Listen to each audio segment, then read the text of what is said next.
Hello guys, I am advocate Dishank from Dishank law academy. आज हम बात करने जा रहे हैं आपका सेक्शन 139। सेक्शन 139 बात करता है cross examination of person to produce a document. देखिए, ये कह रहा है कि अगर एक पर्सन को बुलाया है सिर्फ डॉक्यूमेंट्स लाने के लिए, तो आप उसे विटनेस की तरह क्रॉस एग्जामिनेशन नहीं कर सकते अनटिल अनलेस उसे विटनेस ना बनाया जाए। जैसे मान लो आपका ये एक्स बंदा है, ठीक है, ये एसडीएम ऑफिस से आया या सब रजिस्ट्रार ऑफिस से आया कुछ डॉक्यूमेंट्स लेकर, ठीक है। अब ये सिर्फ डॉक्यूमेंट्स लेकर आया, बट इस एक्स बंदे को विटनेस की तरह कॉल नहीं करा गया। क्या इसका क्रॉस एग्जामिनेशन हो सकता है? यानी कि एडवर्स पार्टी जो है वो इससे सवाल पूछ सकती है इसके रेलिवेंसी, डॉक्यूमेंट्स की रेलिवेंसी से रिलेटेड या इररेलिवेंसी से रिलेटेड? आंसर इज नो, नहीं पूछ सकती। क्यों? क्योंकि इसे विटनेस की तरह कॉल नहीं करा गया। तो सिंपली से बात कर रहा है 139 कि अगर जिसे विटनेस की तरह कॉल करा जाएगा उसे उसी को क्रॉस एग्जामिनेशन कर सकते हैं, अदरवाइज नहीं कर सकते। ठीक है, सिर्फ जिसका काम है सिर्फ सम्मन हुए हैं, सिर्फ डॉक्यूमेंट्स को लेकर आना, ठीक है, तो उसका आप उससे आप उस व्यक्ति से आप क्रॉस नहीं कर सकते अनलेस अनटिल उसे आप विटनेस की तरह कॉल ना कराओ। तो क्या कह रहा है? A person someone to produce a document does not become a witness. अगर किसी को बुलाया, पर्सन को बुलाया कि डॉक्यूमेंट लेकर आओ, does not become a witness, वो विटनेस नहीं बनेगा। ठीक है, by the mayor fact that he produce it can not be cross examined, उसका क्रॉस एग्जामिनेशन नहीं हो सकता अनलेस एटलीस्ट जब तक उसे विटनेस की तरह कॉल ना कर दिया जाए। सिंपल सी बात कह रहा है। अब बात कर रहा है witness to character. Witness character में भी क्रॉस एग्जामिनेंट। अब देखो, विटनेस का जो करेक्टर होगा, ठीक है, जैसे मान लो कोई भी विटनेस है, एक्स वाई जेड कोई भी विटनेस है, ठीक है, उसके करेक्टर को आप क्रॉस एग्जामिन कर सकते हो, री एग्जामिनेशन में कर सकते हो, पर करेक्टर का सवाल आपका एग्जामिनेशन इन चीफ में नहीं उठ सकता। ठीक है, अब देखिए सबसे मोस्ट इंपॉर्टेंट है हमारा सेक्शन 141। सेक्शन 141 बात करता है आपका कि लीडिंग क्वेश्चंस के। अब लीडिंग क्वेश्चन क्या होते हैं? ऐसे क्वेश्चन जो सजेस्ट कर रहे हो आंसर, ठीक है। जैसे कि एक बात सुनिए, मान लो मैं एक विटनेस है एक्स, ठीक है, मैं उसे ऐसे क्वेश्चंस बता रहा हूँ, क्या गाड़ी का कलर लाल था, या क्या कलर का जो गाड़ी थी उसका कलर रेड था। अब देखिए, ये क्वेश्चन है, ठीक है, मैं उससे ये भी तो पूछ सकता था कौन सी गाड़ी थी, ठीक है, कौन सी गाड़ी थी, पर मैंने उसे यहाँ पर हिंट दे दिया कि रेड कलर की गाड़ी थी। तो ऐसे क्वेश्चन, ऐसे याद रखिए, 3 बार लाइन को रिपीट करेंगे तो आपको याद हो जाएगा। ऐसे क्वेश्चन जिसमें आंसर हो, ठीक है, ऐसे क्वेश्चन जिसमें आंसर हो, ठीक है, उसी को आपका लीडिंग क्वेश्चंस कहा जाता है। ठीक है, तो लीडिंग क्वेश्चंस आपके एग्जामिनेशन इन चीफ में नहीं पूछे जाते, ठीक है, क्रॉस एग्जामिनेशन में पूछे जा सकते हैं और री एग्जामिनेशन में भी पूछे जा सकते हैं, वो भी आपका परमिशन ऑफ द कोर्ट। ठीक है, तो एक बार पढ़ते हैं। तो लीडिंग क्वेश्चंस का मतलब इतना समझिए, ऐसे क्वेश्चन जिसमें आंसर छुपा हो। तो क्या लिखा है? एनी क्वेश्चंस, ठीक है, any question suggesting the answer, जो ऐसे क्वेश्चन जो आंसर सजेस्ट कर रहे हो, with the person putting it wishes और expect receive is called leading questions. मतलब सिंपल सी बात है, ऐसे क्वेश्चन जो आंसर्स आप आ रहे हो। मैं अगर मान लो मैं अपने विटनेस का एग्जामिनेशन चीफ लिखवा रहा हूँ, ठीक है, मैं उससे कहूंगा क्या मर्डर करने वाला श्यामलाल था, तो मैंने उसे हिंट दे दी क्या मर्डर करने वाला श्यामलाल था, ठीक है, तो मैंने उसे यहाँ श्यामलाल जो दिया, हिंट दे दिया। मैं उससे पूछ रहा हूँ मर्डर करने वाला कौन था, तो मैं ऐसे भी तो पूछ सकता था मर्डर करने वाला कौन था, पर मैं ऐसे पूछ रहा हूँ मर्डर करने वाला श्यामलाल ही था ना, तो यहाँ पर मैंने श्यामलाल से उसे हिंट दे दी कि हाँ श्यामलाल था। ऐसे क्वेश्चन जिसमें हिंट छुपाओ किसका आंसर का, उसी को लीडिंग क्वेश्चन कहा जाता है। अब सेक्शन 142 क्या कहता है? When they must not be asked. They must का मतलब यानी कि लीडिंग क्वेश्चंस कब नहीं पूछे sir? Leading question must not be asked if the object by the adverse party. अगर ऑब्जेक्ट करे अपोजिट पार्टी तो एग्जामिनेशन चीफ में नहीं पूछ सकते, ठीक है, री एग्जामिनेशन में पूछ सकते एक्सेप्ट द परमिशन। पर एग्जामिनेशन, ये एग्जामिनेशन चीफ और री एग्जामिनेशन में पूछ तो सकते हैं पर परमिशन ऑफ द कोर्ट।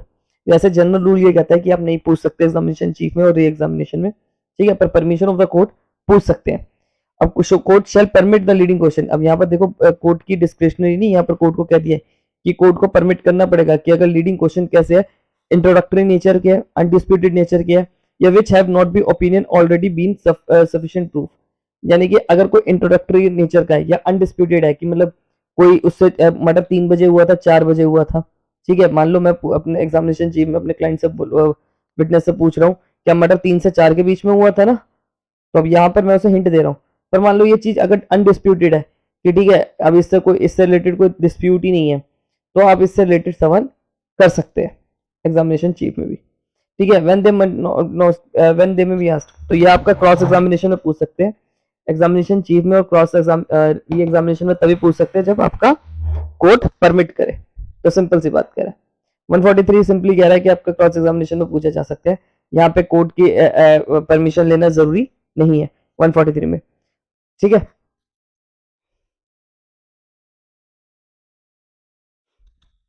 अब देखते हैं हम आपका सेक्शन 144।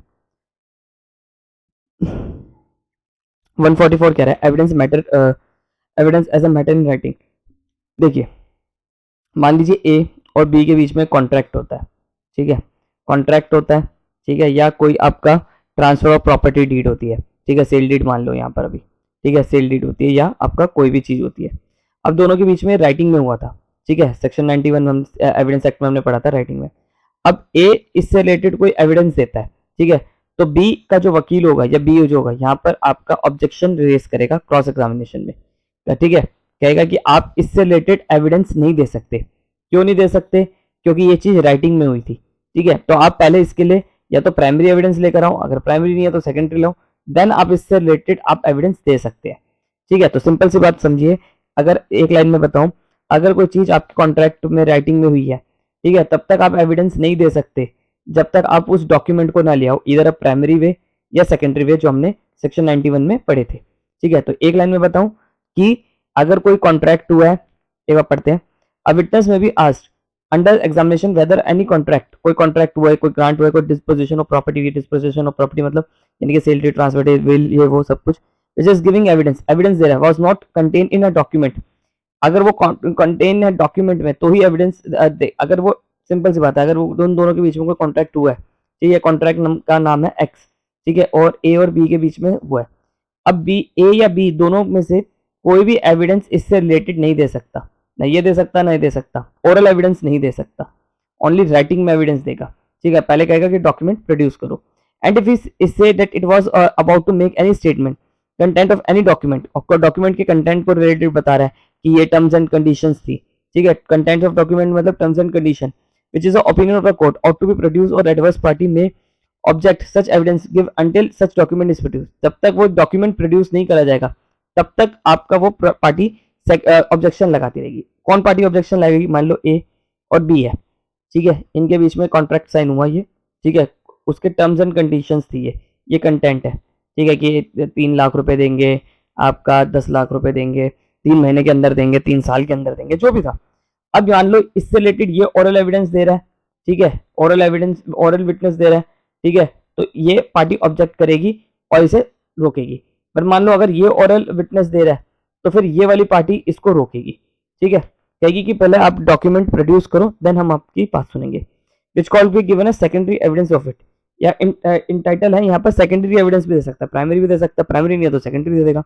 अब यहाँ पर बात देखो लिखी है, अ विटनेस में call may give oral evidence दे सकता है made by other person about the content of document if such statement is themselves relevant facts, अगर वो relevant facts से related है, मान लो अगर वो आपका conduct से related है, motive से related है तो दे सकता है। यानी कि मान लीजिए ये जो डॉक्यूमेंट था, ठीक है, एक्स डॉक्यूमेंट जो था, ए और बी के बीच में साइन हुआ है, ठीक है, अब ए इससे रिलेटेड, इसके मोटिव से रिलेटेड कोई बात बता रहा है, ठीक है, कंडक्ट से रिलेटेड कोई बात बता रहा है, प्रिपरेशन से रिलेटेड कोई बात बता रहा है, कंटेंट से रिलेटेड नहीं बता रहा वो, ठीक है, ये डॉक्यूमेंट कैसे हुआ कैसे नहीं हुआ, क्या किस सिनेरियो में हुआ किस हुआ, इससे रिलेटेड ओरल एविडेंस दे सकता है। बट अगर जब बात आएगी कंटेंट की, कि ए ने बी को कहा था कि वो 3 तारीख को आपका सारा पैसा चुका देगा प्लस 3 लाख रुपए अलग से देगा, ये जो भी बात थी कंटेंट ऑफ डॉक्यूमेंट्स है, इससे रिलेटेड एविडेंस जो होगा वो कौन देगा? आपका डॉक्यूमेंट्री एविडेंस। अगर डॉक्यूमेंट साइन हुआ है, ठीक है, और राइटिंग में हुआ है, तो आपको पहले ये डॉक्यूमेंट प्रोड्यूस करना पड़ेगा, इधर प्राइमरी वे और सेकेंडरी वे, ठीक है, देन दे सकते हो। बट अगर आप मोटिव, कंडक्ट, प्रिपरेशन शो कर रहे हो तब आपको जरूरत नहीं है, तब आप ओरल एविडेंस भी दे सकते हो, ठीक है। तो ये कह रहा है। अब सेक्शन 145 करें, सेक्शन 145 लास्ट होगा आज की वीडियो का। अब इसमें कह रहा है कि अ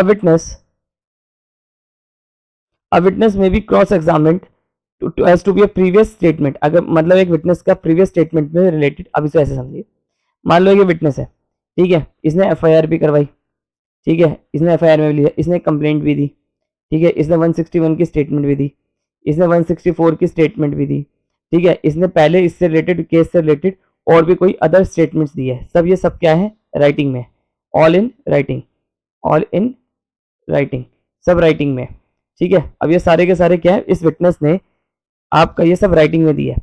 अब जो सामने वाली पार्टी होगी, ठीक है, एडवर्स पार्टी जो होगी, चाहे आपका अपोजिट काउंसिल हो, ठीक है, या आपका प्रोसिक्यूशन हो, इन सब पे इससे सवाल पूछ सकता है कि आपने तो पहले ये कहा था, आपने फिर वो कहा, 161 के स्टेटमेंट में आपने ये कहा था, अब एग्जामिनेशन चीफ में आप ये कह रहे हो, ठीक है, आपने 161 की स्टेटमेंट में तो कहा था कि 3 बजे मर्डर हुआ है, आप यहाँ आप एग्जामिनेशन चीफ में बता रहे हो, इसमें एग्जामिनेशन चीफ भी आ जाएगा, ठीक है।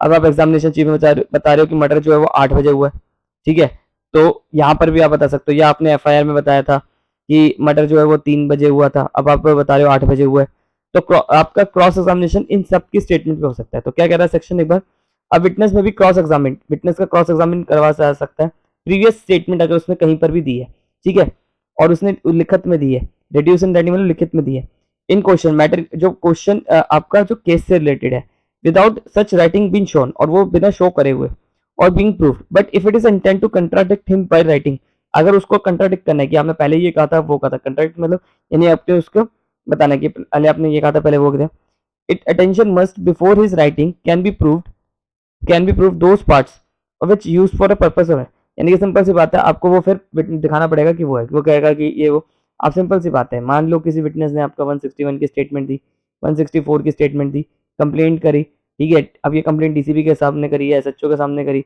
कोई भी चीज उसने राइटिंग में दे रखी है, कोई भी चीज अगर उसने राइटिंग में दे रखी है, तो आपको उससे रिलेटेड क्रॉस एग्जामिनेशन करने की पावर है, ठीक है, और ये सारे के सारे matter in fact in issue के साथ कनेक्टेड होने चाहिए, ठीक है।